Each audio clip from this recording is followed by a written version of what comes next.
Ah, good gosh almighty. You know it's hot when you see signs like this. This picture's from Death Valley, California, and you aren't seeing things. It says walking after 10 a.m. is not recommended due to extreme heat danger.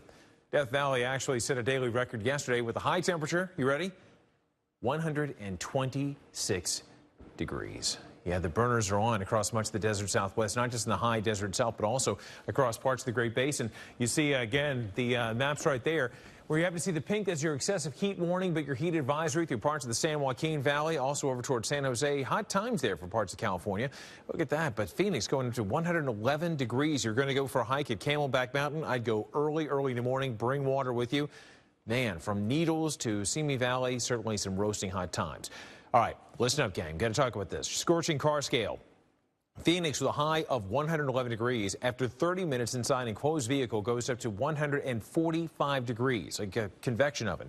Detroit with a forecast high of 71. Not a big deal, right? Wrong. Look, after 30 minutes inside a car goes up to 105. At Savannah, Georgia with 95. It translates to 129 degrees. Across the deep south, we've got some deep heat that's coming in. Combined with your daytime humidity and the heating, you could have some rumbles and thunderstorms that might cool you down a little bit. But right now, the big story, again, is going to be the heat. We've got plenty of it, highs into the 80s and 90s across the landscape.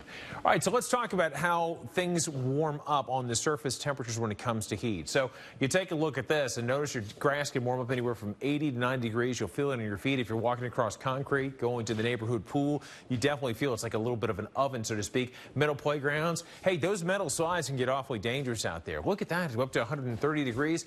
Asphalt, though, the dark stuff, that is really where it can truly burn. Anywhere from 130 to 140 degrees, roasting hot, definitely a sizzle. So you got to be careful out there, no question about it. You take a look at this with afternoon temperatures into the 90s. Notice that fresh coffee in comparison, 195 degrees. Roads get to 170. You can get a burn up to 118 degrees. So certainly some warm times. But with the warm conditions, sometimes it brings out different kinds of critters. And I think we've got one of those critters right here in the studio. Yes. Have you noticed a lot more snakes out and about? Unfortunately, yes. Yes.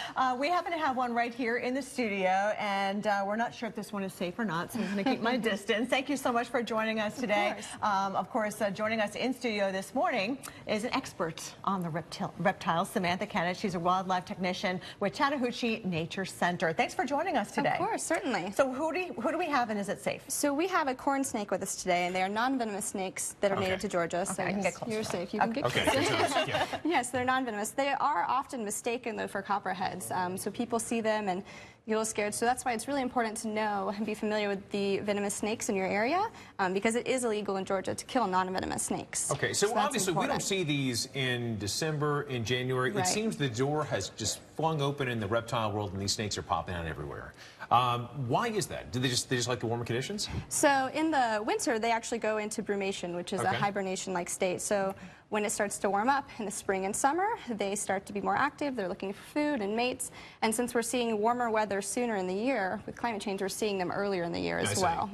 Now, you mentioned that sometimes people mistake these for copperheads. I can see why. It's the same color, right? Similar colorations. So just the pattern's a little bit different, but just a lot of times the orange colors and the bright colored pattern is what throws people off.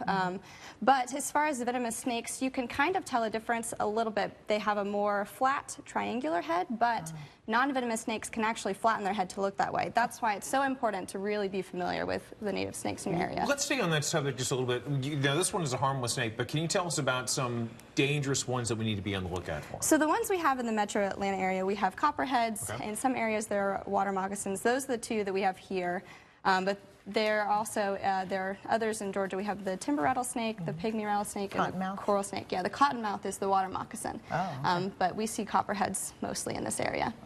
And they're very dangerous for our pets, too. Oh, yeah, very much so. We need to be careful with them. Yeah, so the best things to do, they hang out in ivy, brush piles, stacks of wood. So in those areas, keep an eye out. But just... He's looking at you. He's checking it out. So just keep an eye out. You can kind of shuffle your feet when you walk if you're going on trails through the woods. Wear pants, boots. Those are good ways to just protect yourself. So if you're loud and if they know you're coming, odds are they'll want to avoid you, right? Well, their goal is to stay hidden and kind of keep to themselves anyway. Okay. They want to do their own thing. But if you do see a snake, the best thing to do is to give it about 6 feet, a good distance. If it's in your yard and you want to deter it, you can always spray it lightly with a hose. That's one way to. Okay, what about in the water? I like to go jump in the lake. So what do we need to watch out for and be careful there? Sometimes, so we have non-venomous water snakes that you might see in addition to the water moccasins.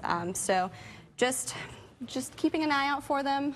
They don't want to come towards people. They want to keep their distance too. So just keeping a safe distance if you see them is always the best thing. He's waking up. I think like, he now I'm is getting getting a little more agitated. active, checking things out. I guess bottom line, common sense is give them a wide berth, let them go you go your way, they'll go their way. Exactly. Okay. A corn snake, deadly to nothing except maybe corn? Is there a reason why they call it corn snake? So they have this pattern on their belly that you can kind of see that resembles native corn, and that's where they got their name. Fantastic. All right, folks, well, don't slither away. We've got so much to talk about coming up, including the raging wildfires that tore through Gatlinburg, Tennessee. That's right. Coming up, how it's turning a new leaf and becoming a destination city after the massive destruction that we saw there. Absolutely. We're going to talk about that, plus your severe weather potential for not only today, but as we ease into the weekend. That full story coming up in just a few moments. Keep it here on Weather Center Live. But first, back to our slithery friend. Oh, my gosh. It's a family show. Oh, goodness. All right. See you after this. Wow.